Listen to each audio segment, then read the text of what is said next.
O livro do Apocalipse, o capítulo final da narrativa bíblica, nos revela com uma clareza aterrorizante e solene os eventos que marcarão o fim dos tempos, um período em que a paciência divina se esgota e a justiça assume a forma de juízos derramados sobre um mundo impenitente. A Bíblia relata que Deus, em sua soberania, derramará sua ira como um julgamento final pelos pecados acumulados da humanidade, mas também como um último e desesperado chamado ao arrependimento, um convite para que a criação se volte para o seu Criador antes que seja tarde demais. Na visão monumental concedida ao apóstolo João na ilha de Patmos, este período de julgamento é dividido em sequências proféticas que se desdobram com uma intensidade crescente. Primeiramente, a abertura dos 7 selos, que desencadeia as dores iniciais sobre a terra. Em seguida, o toque das 7 trombetas, que amplifica as catástrofes a um nível ainda mais devastador. E, por fim, o derramar das 7 taças da ira de Deus, que representa a consumação final e sem misericórdia do furor divino sobre aqueles que persistiram em sua rebelião. A cena se abre no céu, um cenário de adoração e majestade. João, em sua visão, vê um livro, um pergaminho selado com 7 selos, na mão daquele que está assentado no trono. Um anjo poderoso proclama com uma voz retumbante, perguntando quem seria digno de abrir tal livro e desatar seus selos, iniciando assim o processo de julgamento sobre o mundo. O silêncio que se segue é pesado, pois a Bíblia afirma que ninguém, nem no céu, nem na terra, nem debaixo da terra, foi considerado digno para tal tarefa. O peso dessa indignidade universal leva o apóstolo às lágrimas, um choro de desespero pela aparente impossibilidade da redenção e da justiça. Contudo, sua tristeza é interrompida por um dos 24 anciãos que o consola com uma proclamação de vitória. Não chore. Eis que o leão da tribo de Judá, a raiz de Davi, venceu para abrir o livro e os seus 7 selos. Nesse momento, o foco da visão se volta para o centro do trono, onde João contempla Jesus Cristo não como um leão, mas como um cordeiro que parecia ter sido morto. É este cordeiro que carrega as marcas do sacrifício, o único que possui a dignidade e a autoridade para tomar o pergaminho. Somente ele, que venceu o pecado e a morte, pode executar o juízo justo de Deus. Ao pegar o livro, uma onda de adoração irrompe no céu. Os 4 seres viventes e os 24 anciãos se prostram diante dele, reconhecendo sua soberania e seu sacrifício redentor. É com essa autoridade incontestável que Cristo começa a quebrar, um por um, os selos que prendem o destino do mundo, revelando a fúria e o julgamento que virão sobre a terra. Ao romper do primeiro selo, um som como de trovão ecoa e um dos seres viventes ordena: venha. E diante dos olhos de João surge um cavalo branco. Seu cavaleiro empunhava um arco e recebeu uma coroa, cavalgando como um vencedor determinado a vencer. Este é o primeiro dos 4 cavaleiros do Apocalipse, uma figura que abre as portas para a manifestação do anticristo no cenário mundial.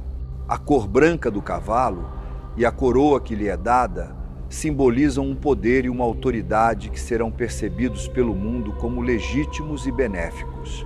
Ele chegará com um discurso de paz, união e prosperidade, prometendo soluções para os problemas mais complexos da humanidade. O mundo, desesperado por ordem e segurança, o aclamará como um salvador. No entanto, o arco que ele segura em suas mãos é um símbolo de sua verdadeira intenção. Notavelmente, não há menção de flechas, o que os estudiosos interpretam como uma representação de conquista através da diplomacia, da astúcia e do engano, não da força bruta inicial. Sua vitória será alcançada pela persuasão e pela manipulação, enganando as nações para que se submetam voluntariamente ao seu domínio.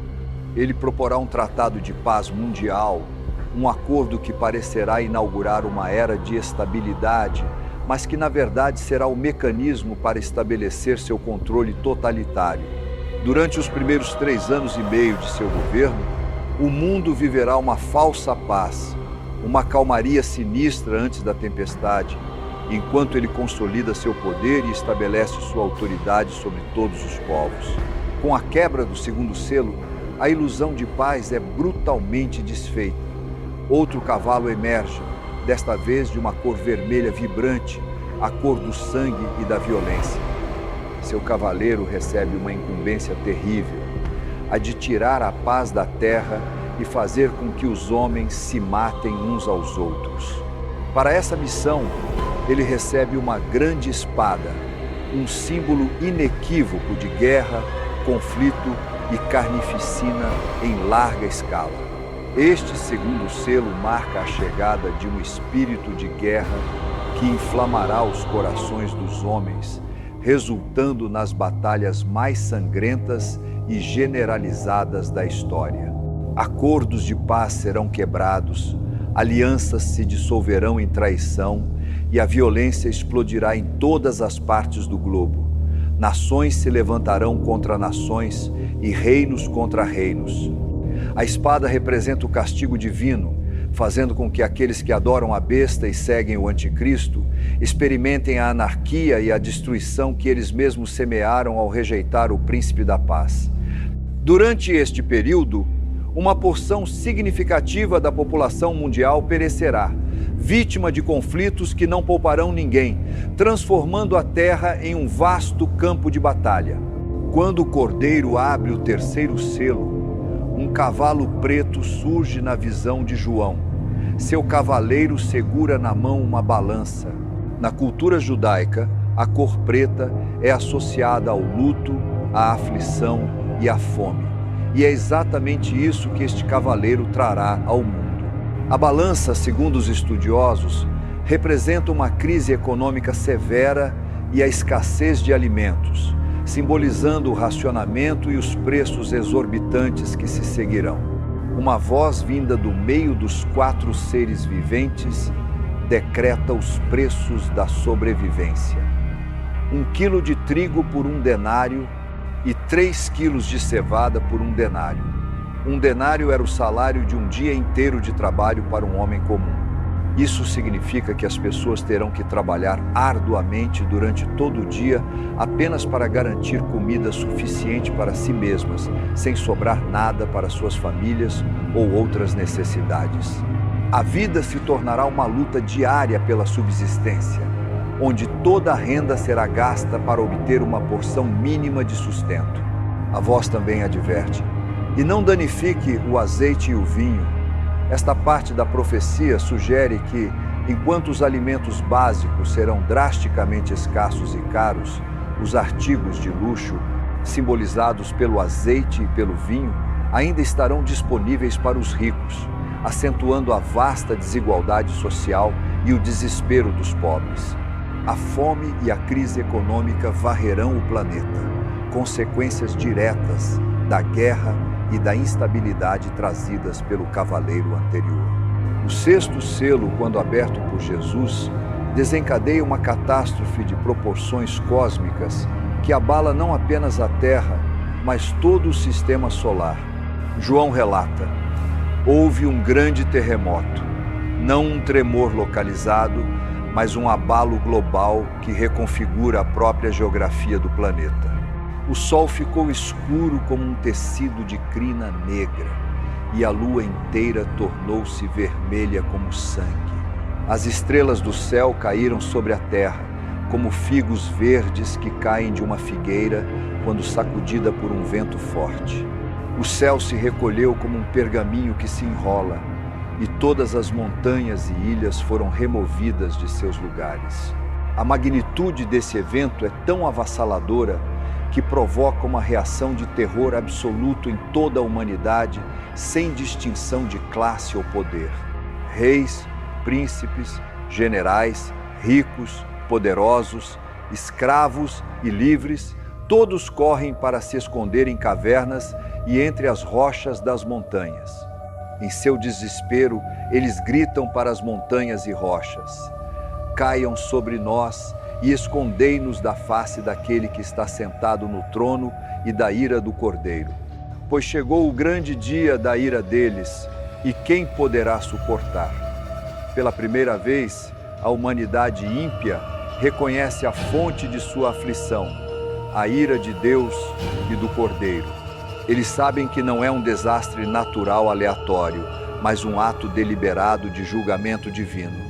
O terror é tão grande que eles preferem a morte a encarar a face de seu juiz. Durante este período, João vê que 144 mil pessoas, de todas as tribos de Israel, recebem um selo de Deus em suas testas para serem protegidas da ira que viria, atuando como pregadores das boas novas nos últimos dias e levando muitos à conversão. Quando o Cordeiro finalmente abre o 7º selo, uma mudança dramática ocorre. Em vez de mais caos e destruição, houve silêncio no céu por volta de meia hora. Este silêncio é profundo e solene, uma pausa reverente diante da magnitude do que está por vir.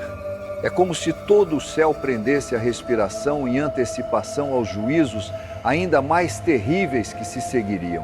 Alguns teólogos interpretam este silêncio como a última oportunidade de Deus para que as pessoas se arrependam antes da próxima fase do julgamento. Após essa pausa, João vê 7 anjos que estavam em pé diante de Deus, e a eles foram dadas 7 trombetas. Outro anjo, com um incensário de ouro, aproxima-se do altar e oferece muito incenso junto com as orações de todos os santos. A fumaça do incenso sobe diante de Deus, simbolizando que as orações do seu povo foram ouvidas. Então, o anjo enche o incensário com fogo do altar e o lança sobre a terra. O resultado imediato são trovões, vozes, relâmpagos e um terremoto, sinalizando que o tempo de silêncio acabou e a próxima série de julgamentos está prestes a começar. A abertura do 7º selo não é um juízo em si, mas o prelúdio para as 7 trombetas, que levarão à destruição a um novo patamar. A abertura do 4º selo revela o mais temível dos cavaleiros.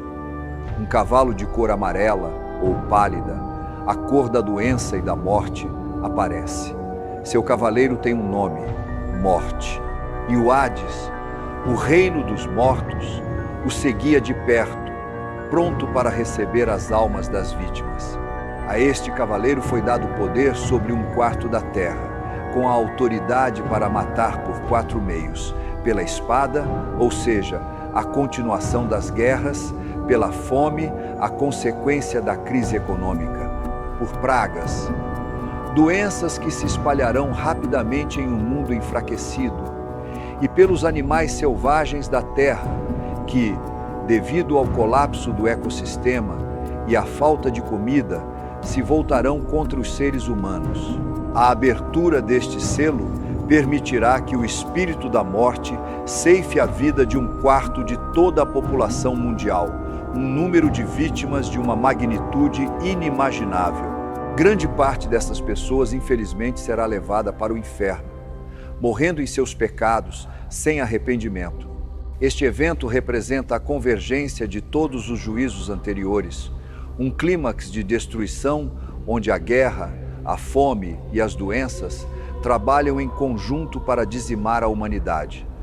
Com a abertura do 5º selo, a perspectiva da visão muda drasticamente da terra para o céu. João vê, debaixo do altar celestial, as almas daqueles que haviam sido mortos por causa da palavra de Deus e do testemunho que deram. Estes são os mártires, cristãos de todas as épocas que perderam suas vidas por sua fé em Cristo. Eles clamam em alta voz uma pergunta que ecoa através dos séculos: até quando, ó Senhor soberano e verdadeiro, esperarás para julgar os habitantes da terra e vingar o nosso sangue? É um clamor por justiça, não por vingança pessoal, mas pelo cumprimento da justiça divina contra aqueles que perseguiram e mataram o povo de Deus. Em resposta, cada uma dessas almas recebe uma veste branca, símbolo de pureza e justificação. E lhes é dito que esperem um pouco mais, que descansem, até que se complete o número de seus conservos e irmãos, que ainda deveriam ser mortos como eles foram. Este selo revela que, mesmo durante o período de tribulação, a perseguição contra os cristãos continuará. Outros crentes ainda precisavam ser martirizados, e o clamor dos santos só seria plenamente respondido quando o tempo determinado por Deus chegasse ao fim. As trombetas, tanto no Antigo quanto no Novo Testamento, eram instrumentos usados para anunciar eventos divinos importantes, para convocar o povo ou para soar um alarme de guerra. Aqui, elas funcionam como avisos divinos sobre o juízo final que se aproxima, com cada toque de anjo liberando uma praga específica e mais intensa sobre o mundo. Assim que o primeiro anjo tocou a sua trombeta, granizo e fogo misturados com sangue foram lançados do céu sobre a terra. A consequência foi a queima de 1/3 da terra, 1/3 de todas as árvores e toda a relva verde.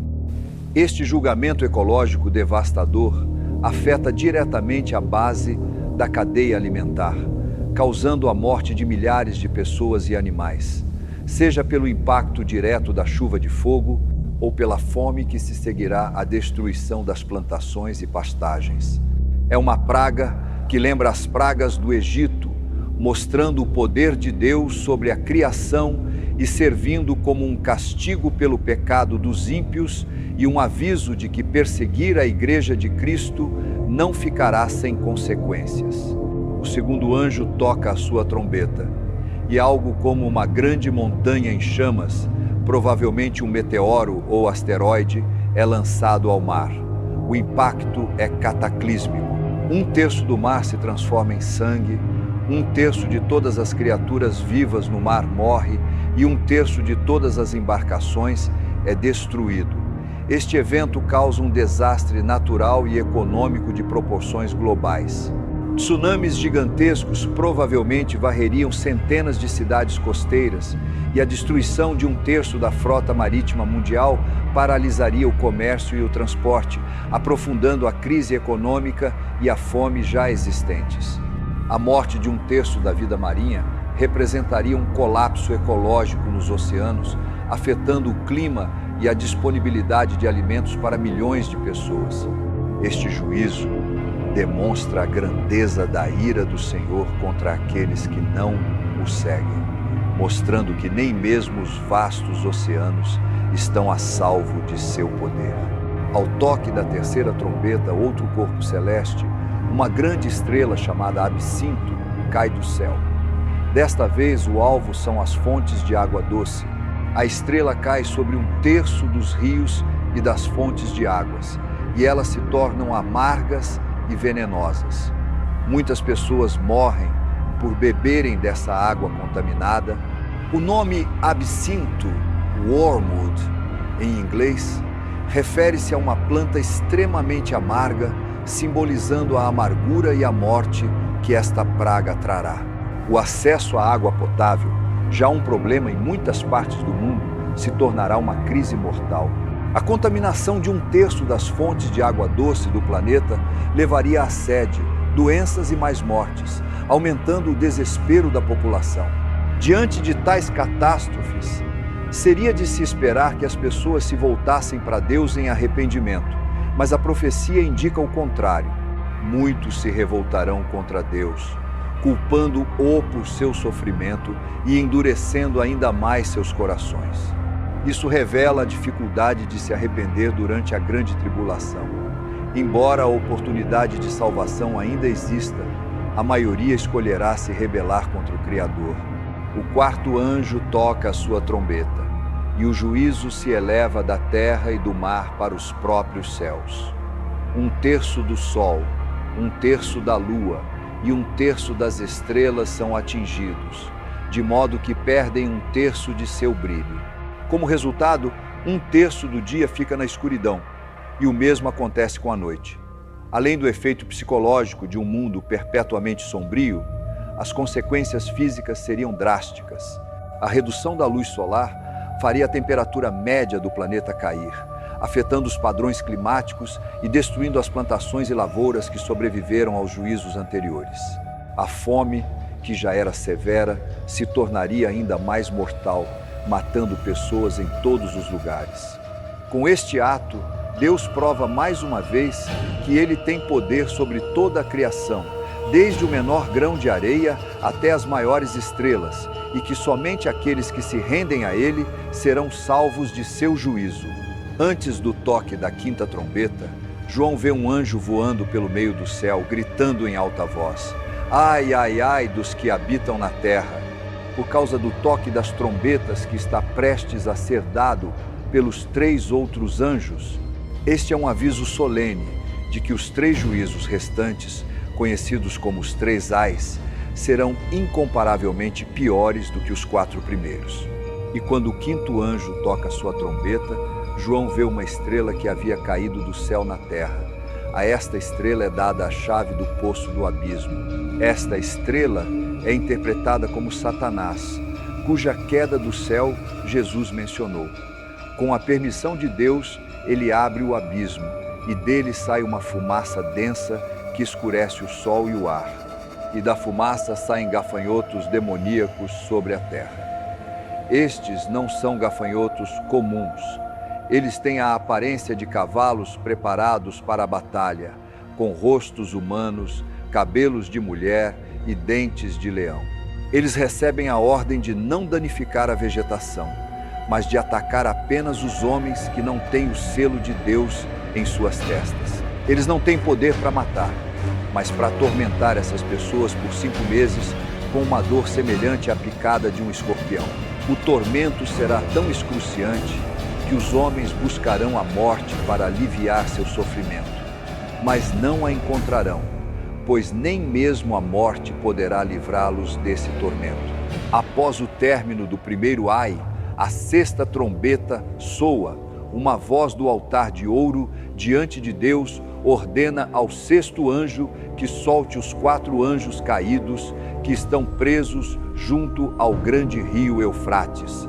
Estes anjos são libertados com um propósito específico: liderar um exército demoníaco de 200 milhões de cavaleiros para matar 1/3 da humanidade restante. Os cavalos que eles montam têm couraças de fogo, jacinto e enxofre, e de suas bocas saem fogo, fumaça e enxofre, as 3 pragas que são usadas para executar a matança. Este exército marchará possivelmente atravessando o rio Eufrates seco em direção a Israel para a grande batalha no Vale do Armagedon. O resultado é a morte de mais 1/3 da população mundial, um número espantoso que se soma às mortes causadas pelos selos anteriores. O mais chocante, no entanto, é a reação dos sobreviventes. Mesmo depois de testemunhar uma destruição tão maciça e sobrenatural, o restante da humanidade não se arrependeu de suas obras, de sua idolatria, de seus assassinatos, de suas feitiçarias, de sua imoralidade sexual e de seus roubos. O coração deles, assim como o do faraó no Egito, se endureceu contra Deus, provando a profundidade da depravação humana. Finalmente, a 7ª e última trombeta é tocada pelo anjo. Imediatamente, grandes vozes no céu começam a cantar: o reino do mundo se tornou de nosso Senhor e do seu Cristo, e ele reinará para todo o sempre. Os 24 anciãos se prostram e adoram a Deus, agradecendo-lhe por ter tomado o seu grande poder e começado a reinar. Este momento marca um ponto de virada crucial. Não é um novo juízo de praga, mas uma proclamação da vitória final de Deus. Anuncia-se o tempo de julgar os mortos, de recompensar os profetas e os santos, e de destruir aqueles que destroem a terra. O santuário de Deus no céu é aberto, e a arca da aliança se torna visível, acompanhada de relâmpagos, vozes, trovões, um terremoto e uma grande saraiva. A alegria no céu é imensa, pois todos sabem que Jesus em breve derrotará Satanás e porá um fim a todo o mal, estabelecendo seu reino eterno. Para a humanidade ímpia, no entanto, este é o fim da linha. Não há mais tempo para arrependimento. A ira de Deus está completa. E o próximo passo é o derramamento das 7 taças, que são o cumprimento final e total do juízo anunciado pelas trombetas. Enquanto as trombetas eram avisos que afetavam 1/3 da terra, as taças são a execução final que atingirá tudo e todos, sem restrição. No início do capítulo 15 de Apocalipse, João descreve o prelúdio para esta série final de julgamentos. Ele vê no céu 7 anjos segurando as 7 últimas pragas que completariam a ira de Deus. Ele também vê algo como um mar de vidro misturado com fogo, e sobre ele estavam todos aqueles que venceram a besta, sua imagem e o número de seu nome. Estes santos, protegidos do que estava por vir, cantavam o cântico de Moisés e o cântico do Cordeiro, louvando a Deus por suas grandes obras e por seus justos e verdadeiros caminhos. O cântico deles é uma declaração de que tudo o que estava para acontecer não era injusto, mas um reflexo perfeito da justiça do Senhor. Eles perguntam retoricamente: quem não te temerá, ó Senhor? Quem não glorificará o teu nome? Uma pergunta cuja resposta trágica seria revelada na reação da humanidade às taças. Após o cântico, o santuário do céu se abre e dele saem os 7 anjos vestidos de linho puro, prontos para executar a sentença. O santuário então se enche de fumaça da glória de Deus, e ninguém podia entrar nele até que as 7 pragas fossem concluídas, significando que o acesso à misericórdia de Deus estava temporariamente bloqueado. O tempo era de julgamento puro e implacável. Uma forte voz vinda do santuário ordena aos 7 anjos: vão e derramem sobre a terra as 7 taças da ira de Deus. O primeiro anjo obedece e derrama sua taça sobre a terra. Imediatamente, feridas malignas e dolorosas irrompem em todas as pessoas que tinham a marca da besta e adoravam a sua imagem.